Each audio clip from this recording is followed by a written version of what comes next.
Welcome to Varta, the Indic Voice. I'm Balram Singh, the Director of Center for Indic Studies at UMass Dartmouth, and this is a collaborative program between DCTV and the Center for Indic Studies at UMass. I have my colleague Shivi Chandra joining me with our guest today, Raju Malhotra, who is the President of Infinity Foundation, just published a book on being different, Indian challenge to Western universalism. He just spoke yesterday at the university with the commentary by Professor Francis Clooney of Harvard University. It was a very good presentation. Today he has kindly agreed to give us some ideas about his book, and my colleague Shivi Chandra is going to begin asking some questions. All right, thank you so much, Dr. Singh. Welcome, Mr. Malhotra. We're very glad to have you with us.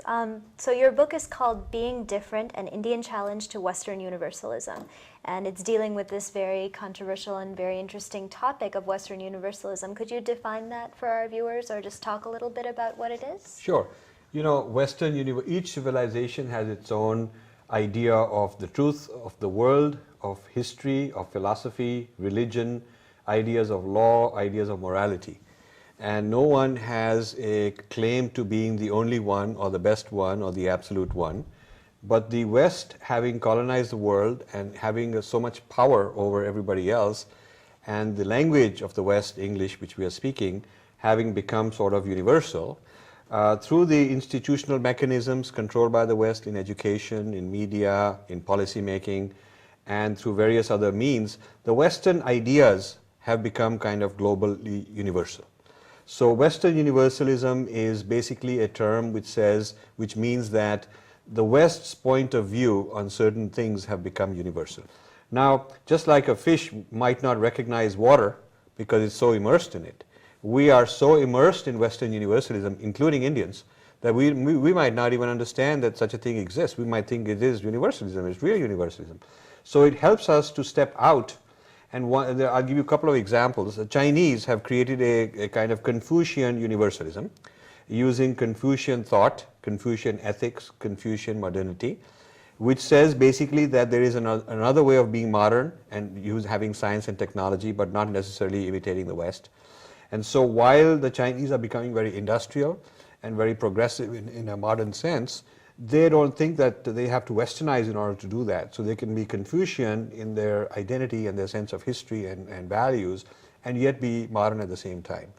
A second example is Islam. Islam, while it hasn't achieved the same modernity as China, but Islam claims to have an alternative worldview of everything under the sun according to an Islamic philosophy.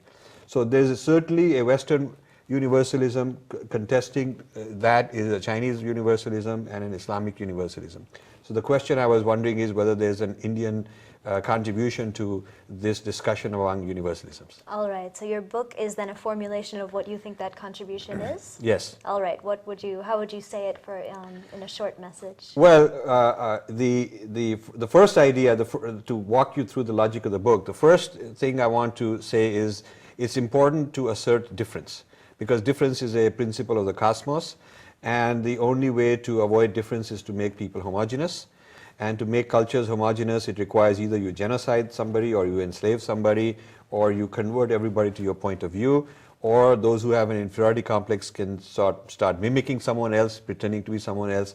There's a loss of diversity in any such method.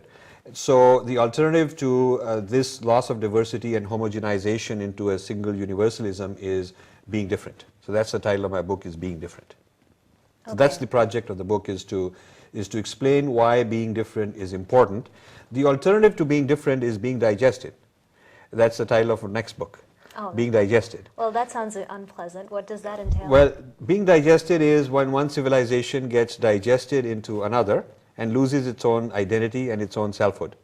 Sort of like a deer gets digested into a tiger, and the deer DNA disappears. There's not one molecule of deer DNA left, and the tiger has to break it down into smaller and smaller parts, and each molecule of the DNA of the deer has to be broken into parts, and then these are reassembled into tiger's DNA.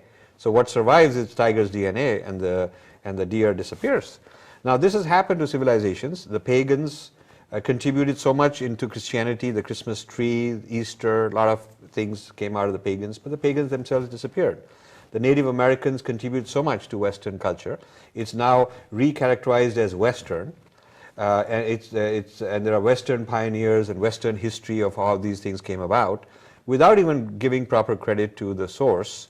So the digested cultures live in museums. They're not thriving, they're not living, they've been depleted of what was good about them.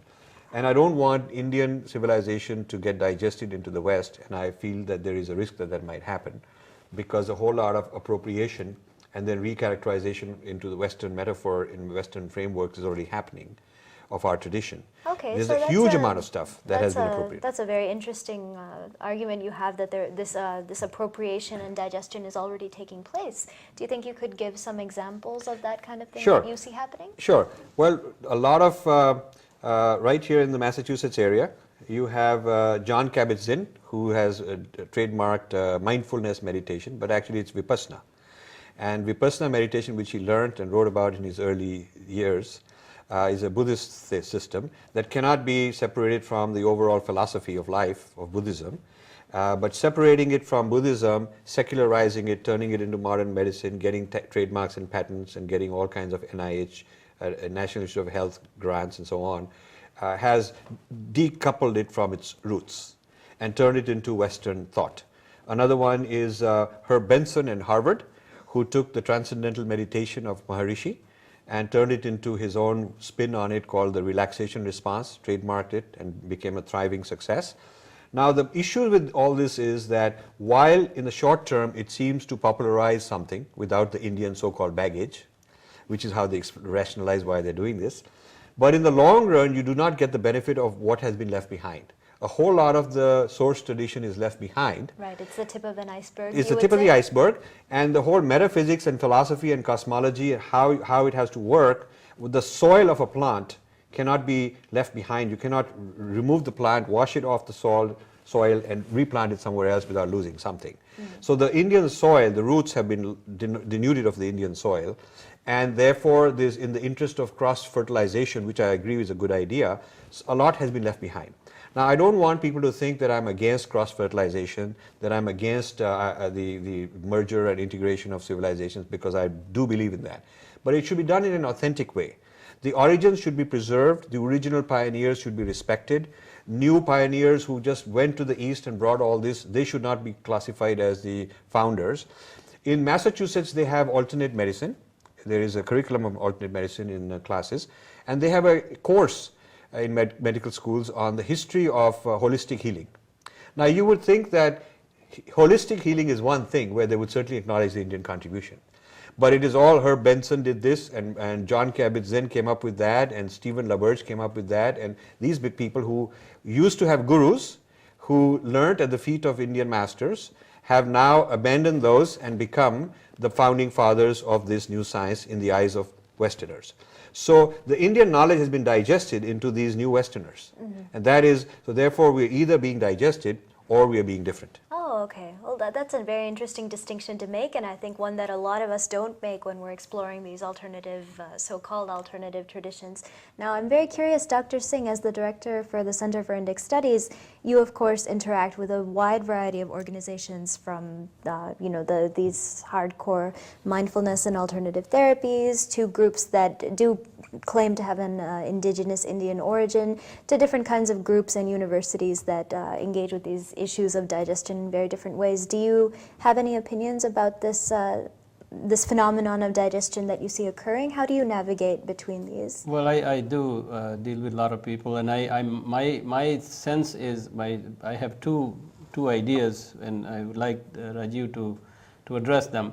One is, of course, we need to understand why is this need for these people to abandon, and you alluded to the fact that there is perhaps these people have to look at their Western audience, and maybe there is a feeling that there is a baggage, Indian baggage or Indian connection that has some kind of baggage. And number two is, why is there any natural process to have universalism, Eastern or Western?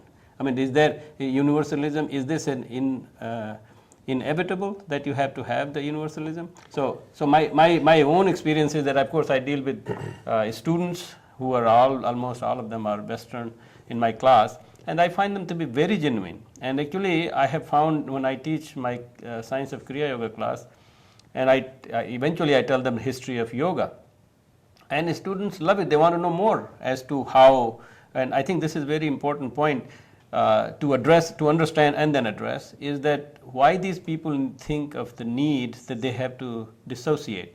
Because it seems like, at least from the young generation, that's not the case. They are really deeply interested because they actually are more curious to find out what else is that not being taught. Sure. I have a theory which is also going to come out as a book called the U-turn theory. And in the U-turn theory, I trace all these people. In their early years, they were also very sincere. They were very sincere. They are not malicious people, by the way. These are not bad guys. I'm not saying they're bad guys. They went with real, genuine, in fact, rejection of the West, and really immersed themselves into the East with honesty. And many of them spent many decades doing that. The book, Being Different, is to answer the very question, what do they run into which is so different that they have to recoil and come back? In other words, how much of India can they keep assimilating such that at what point do they reach a boundary where going further they would lose a sense of who they are as Westerners? This is something very interesting. T.S. Eliot, who was a great poet, very well-informed of Sanskrit, read a lot of the Upanishads, and a lot of his greatest poems were influenced by Hindu thought, Sanskrit literature. He at one point says that this is so profound, the Sanskrit works are so profound that it makes Western philosophers look like schoolboys. He says that. And then a little bit later he writes that in order for him to go even deep into it, he has to forget who he is in terms of being a Westerner, and he has to just jump into it, forget this preconditioning. And then he says, now I have to ponder whether I'm willing to let go and just go all the way into this tradition, or whether it's important for me to hang on to my sense of identity as a Westerner. And after contemplation, he's a very honest man. He writes a very honest note in his diary, which is published in one of our books. He says that I've decided in order for me to remain a Westerner, I have to draw the line how far I can go. So that's his U-turn moment. I call that the U-turn moment.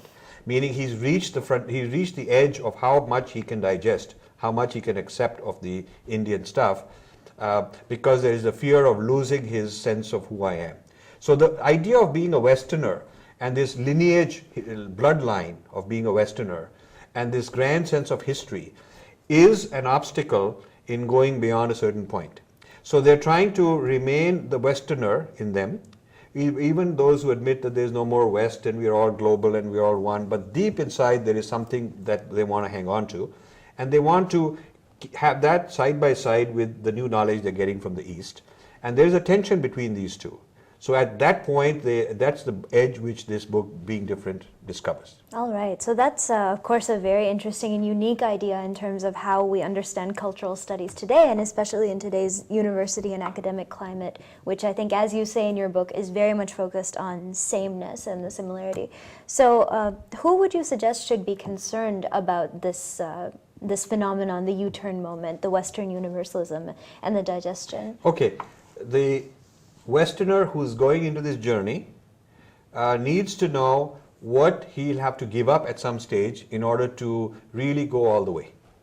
And gurus don't want to tell them that, because gurus want lots of easy converts, easy disciples, without giving them a full disclosure saying that you go into yoga at some point in time, the ideas of yoga and the practice of yoga are going to collide with, for instance, the Nicene Creed in Christianity, which talks about original sin and very historical things. So you're then assuming that most Western civilizational accomplishment and thought is predicated on a Christian, not necessarily. Judeo-Christian ethic? Judeo-Christian, and then the Enlightenment movement, starting with Hegel, continues a Western chauvinism and a Western exclusive idea of historical superiority. So then the rationalistic trend of the Enlightenment philosophers has the same problem. All right, it results in the same kind of phenomenon of that superiority. Yes. That's a very interesting kind of approach. So if that's the kind of the thrust of the Western movement, what would you say is approaching it to as the antagonist from the Indian side in Being Different? Well, the Indians have bought into this Western universalism. The gurus have started translating Sanskrit words into English even when that distorts. For example, they've started replacing Atman with soul even though soul does not reincarnate and soul does not exist in animals or plants, and Atman does. So even though the meaning of soul is not the same as Atman, you kind of distort the meaning of Atman when you replace it with soul. It's popular to do that. It's easy to do that. It's kind of an easy way out. All right. So you're suggesting that they do that in order to establish that the gurus are helping us get digested. All right, that's a very lot of interesting. digestion is because the gurus compromise, Deepak Chopra type people compromise. So it dilutes the tradition into digestibility. So it takes something which may not be digestible, which has its own legitimacy, which demands being respected as itself, and it brings it down like the enzymes in the stomach to a reduced form, so it's easy to digest, and that's good for the person who's facilitating. He can make a good business out of that. So I think the gurus are into this, and as far as Indian intellectuals are concerned, they are so anglicized in their education. All the universities in India, they're teaching Western philosophy in the philosophy departments, Western anthropology models being applied now by Indians, the Western models of history and sociology being applied. So in the humanities, the Western universalism has sort of become entrenched, and I call that mental colonization. So so I would say the resistance does not exist, and I am trying to create that resistance by writing this book. Okay, I see. So then the book is written and the groundwork is laid for this revolution. Now, how do you envision that taking place? Let's say that we see a copy of your book in the hands of most university students. What kind of changes do you anticipate taking place? I just came from a month-long tour of India, and I had 15 events. Okay. So University of Delhi has decided to adopt this book for their MA class. Oh, that's starting in 2012. Congratulations. So I expect, and IIT Kanpur, IIT Madras really liked it, Amrita University, so 3 or 4 academic institutions really liked it, and I'm invited back to several more academic institutions, including Banaras Hindu University, IIT Kharagpur, in my next trip, which is in January. So one segment of people that I'm able to get into already, even in 1 month, is the academy, certain parts of the academy. The second group are gurus. I had 4 guru movements invite me and teach their students who are now going to become swamis and acharyas in the next few years. And these are not sort of trivial people; they are very big name people. Oh, you're very influential. So I was very influential. I spent many hours giving a seminar on how you should keep certain things non-translated, how you should reverse the gaze and understand the West on your own terms. And we have a Sanskrit word, purva paksha, which means my view of the other. And this is an old technique of debating among different schools within India. So we should do Purva Paksha of the West, is what I have told them. And we should have comparative religion, comparative philosophy, different ideas of history taught to our next generation of spiritual leaders. So the fact that these gurus are taking this matter seriously and inviting me back to teach more is a good sign. I think that as India rises in material terms and in business terms, there is also a renewed self-confidence to discover who we really are and throw away the colonial model that we've been taught. So the third group that like this are people in the corporate world. So I was hosted by a few corporate groups and groups of industrialists, businessmen, who want to know that when we are on the world stage, which Indian businesses are, when we go on the world stage and we negotiate with Americans, with Chinese, with Japanese, with French and Russians, each of them have a sense of who they are in terms of their distinctiveness. The Russian is not wanting to be mixed as an Englishman. He's very clear on what it means to be a Russian. The Chinese is very sure about his sense of what Chinese means, its history, its ideology. Japanese, no matter how progressive and how modernized they are, they're still very Japanese in their culture. So who are we, they want to know. Our Indians want to know. Who are we when they are all being themselves? Who are we? And the fact that they have this need, that they have this desire to understand, that they think that the question is a valid question, and they're inviting people like me, is very encouraging. So I would say that the market for this type of thinking starts with the academy and the gurus and the corporate professionals. All right, so you really, it sounds like you've really tapped into the zeitgeist of our time and kind of a sea change in the way that we're looking at these new things. But for the majority of us who are, in classrooms and schools and just anywhere else where Western Universalism is still very present, what kind of advice would you have for how to push back against it in our own lives in what could seem like a more minor way?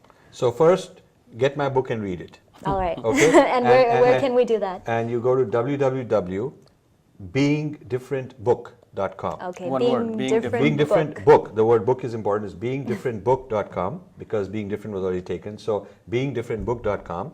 and there you'll see excerpts, you'll see a lot of videos.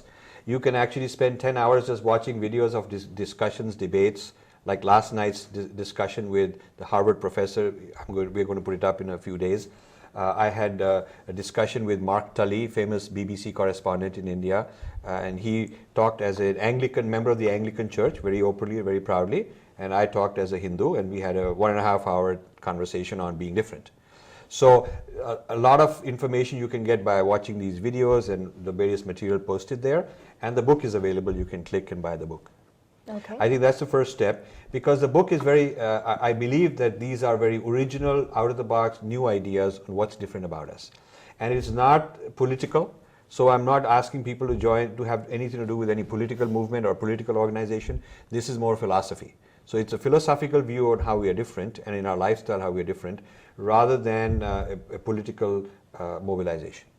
Okay, that's very interesting. So now if that's okay, since we've gotten some information about the book and about your philosophy, I'm sure our viewers would like to see a little bit more about your background, and I personally am very curious, what kind of experiences, is there any experience in particular that you've had that inspired you to write Being Different, or to write, I know you're the author of 2 other books, Breaking India, and then you were also the inspiration for Invading the Sacred, which were both very influential works in the same vein. So what inspired you to go into this field and to pick up this subject? Well, I left my corporate world and my business life when I was 44, and I decided that instead of doing more of the same, I should discover life in a bigger sense. And I hadn't been formally trained in the humanities. I wanted to learn about myself and my spiritual tradition and history. And I started a foundation with my own money called the Infinity Foundation. And first we did this experiment of funding a whole lot of academic people, thinking that we'll get the right people and then they'll do this work. But I found that I was more imaginative than them, able to think out of the box. And besides the lack of imagination, there's also a lack of courage. And the Western academics tend to be very much into one box, one discipline, one set of theories, and they are scared of sort of moving out of it. A few visionaries are like that, but many of them are very boxed in. So I found after 10 years of experimenting with many kinds of academic people, many conferences, I decided that I should start doing this myself. And so I started writing blogs, which were very successful, started giving talks and PowerPoint presentations, which were very well received, and in the last 3-4 years started writing books. So I am actually self-taught and have developed these ideas by a lot of argumentation with people from various ideological points of view who are in the academy. And since I don't have to pursue a career, I don't have to please anybody, I don't have to spend a whole lot of time in administrative work. So I can get up at 5 in the morning and read and research and spend 12-13 hours a day, 7 days a week doing this kind of research, which is a bit of a luxury because people in the academy would not have that kind of time and freedom to do so much research. So I've been doing this for 17 years now, and these books are the product of my own discoveries and my own findings. Okay, and I think... I just want to know, if you succeed, what will be the result? Would we have, in addition to Western universalism, Islamic universalism, Chinese universalism, Japanese universalism, we will have one more universalism? No, we will have our contribution at the table as an equal, where we have a tradition of looking at things a certain way. Our idea of medicine, our idea of human physiology, mind, consciousness, cosmos, animal rights, environmentalism, teamwork, human rights, all of these things, leadership, our models of the way the world is, the way humanity is, would be then put on the table on par with everybody else and considered as something worth looking into, and looking into critically, rejecting what doesn't work and accepting what does work. And the idea, and I don't think that our tradition is frozen. This is one of the very important points. I don't think that it's a frozen thing that you can just mine it. Like in a mine, the amount of gold or amount of iron ore is fixed. It's not like a tree which is growing on growing. So it's not organic, it's fixed. So you can mine it and deplete it. But a civilization is, our civilization continues to evolve, continues to produce new fruit. If you keep nurturing the roots, the trees of Indian civilization is producing new fruits and new harvests all the time. So my idea is to revive the roots of our civilization so that for the modern era it's producing fruits which are relevant for today. Today's health crisis, today's preventive medicine, today's like instead of people on Prozac and on Valium and all these mental health things, what does our tradition offer by way of sadhana and practices to create mental stability and harmony? So we have solutions. We are not the only ones who have solutions, and we certainly also have a lot of problems that we should deal with. But all of this should be put on the table on par for every civilization, nothing specific for us. It should be the Islamic people and the Native American people, and the Chinese, the Westerners. They should all be involved in a kind of cross-fertilization and dialogue of civilization. So that's what I would like to see. So that's very interesting that you should ask that question, Dr. Singh, because I know a lot of scholars have said that this dialogue of cross-cultural civilizational paradigms should be advanced, but India and Indic civilization has historically been one of the most recent to join this, and one which is still very underrepresented in the dialogue of civilizations, as I'm sure you would agree. Do you have any insights as to why that might be the case? Yes, because when I started this project 15, 17 years ago, India was represented or misrepresented by those Indians who are heavily colonized, the post-colonial scholars, the very far left kind of people who hated the classical Indian civilization, who considered this to be religion rather than dharma. Dharma is not to be translated as religion. It's one of the non-translatables. So all of Marx's critique of religion, they just simply applied it to the dharma traditions. And so they had... Which is, of course, detrimental because most of Indian civilization is rooted in these dharmic traditions. Correct. Is it right? Correct. So the colonial hatred for the civilization also got into these guys. And while they were post-colonialists in the sense they were criticizing colonialism for its material and physical interference and devastation, but in terms of philosophical ideas, they were not learned in Sanskrit or the Sanskrit texts, did not understand the dharma traditions. Generally, they were alienated from that. They were very anglicized kind of people. So they were all over the United States and Europe in various departments of South Asian studies, speaking for us, representing us. Most of them are still there, very prominent people. There's some people in Harvard, for example, who are of Indian origin, and they're very prominent people. So these people became the ambassadors of Indian civilization, and therefore the problem got worse.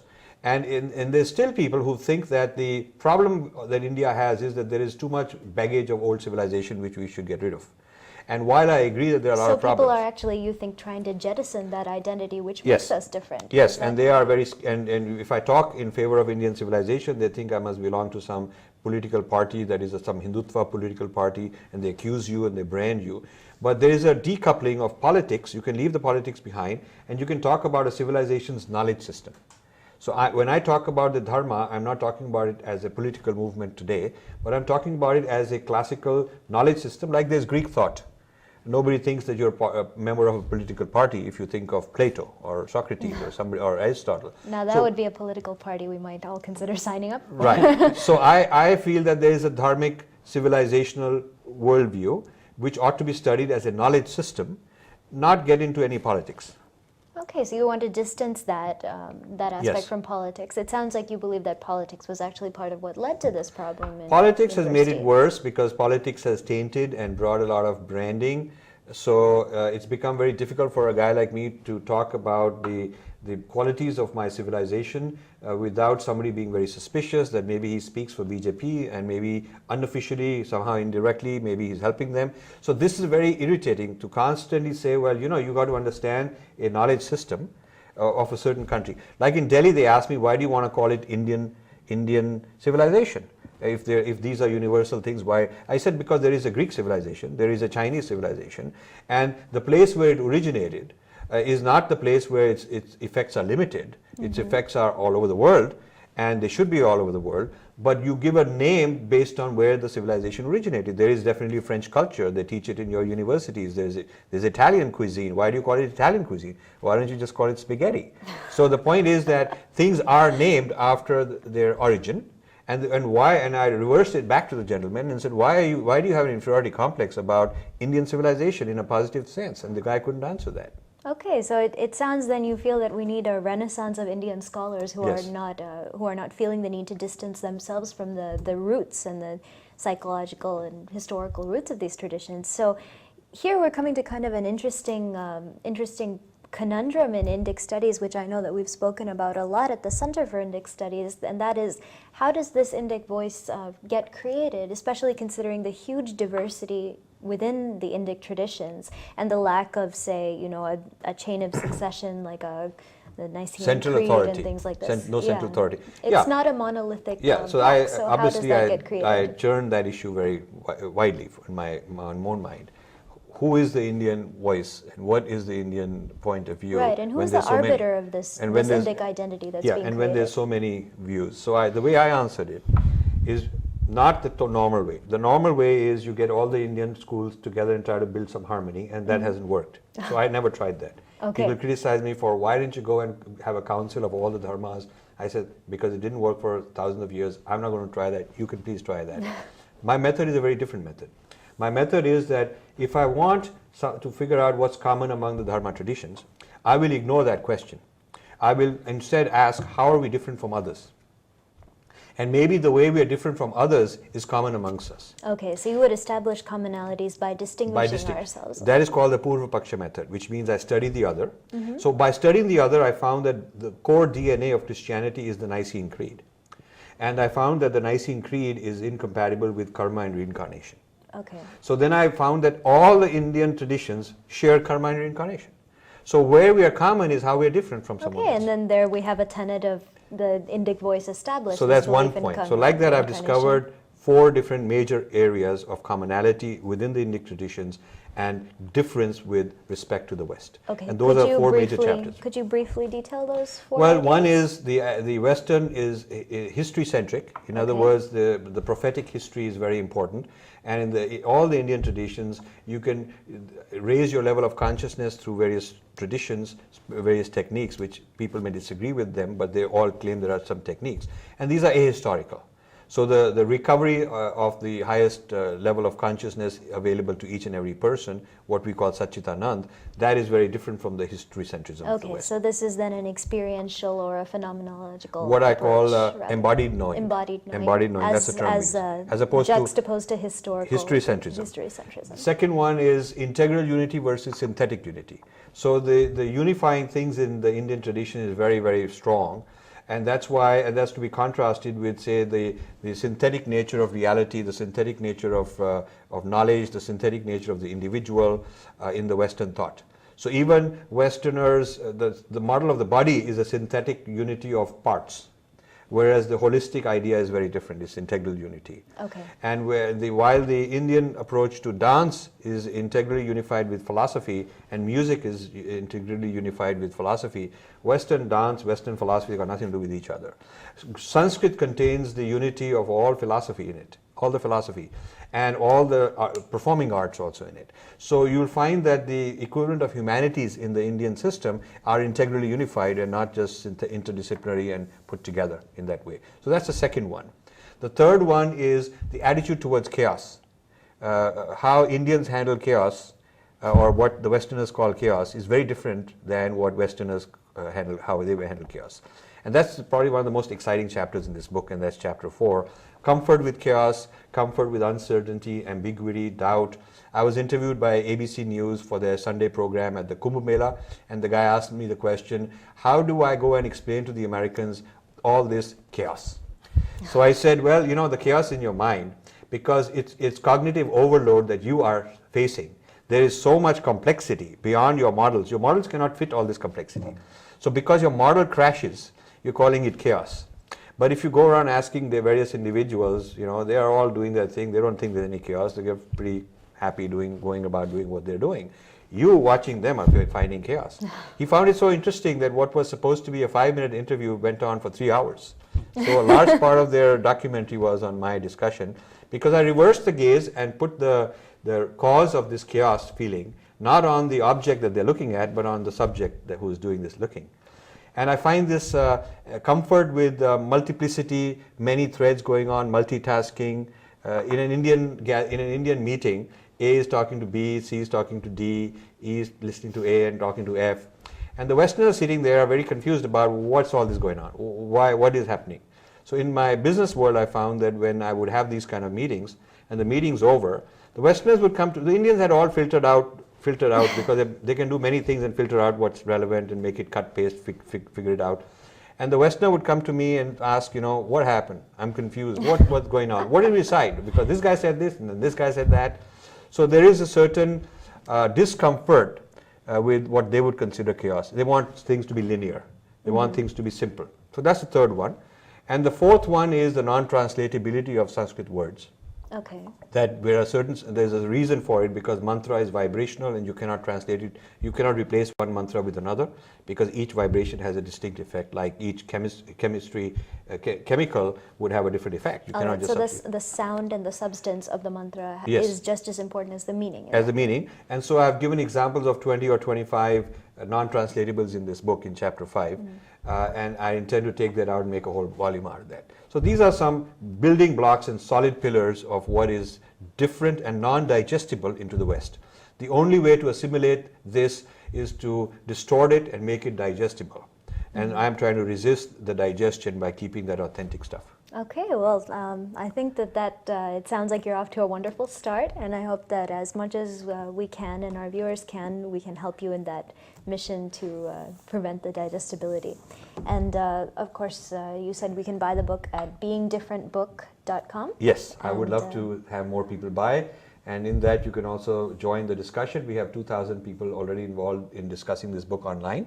So people can join the discussion and email to me, and I would be delighted to respond to your questions. Okay, well, thank you so much for taking the time to talk Thank you to for us, having and me here. thank you as always to Dr. Singh for hosting us. It's been a pleasure discussing this book with you. Thank you so much. Thank you. Thank Thank you, Raju, and thank you, Sivi. And this was another edition of Varta, the Indic Voice. Soon we will be back again with an additional session of Varta, the Indic Voice. Thank you very much.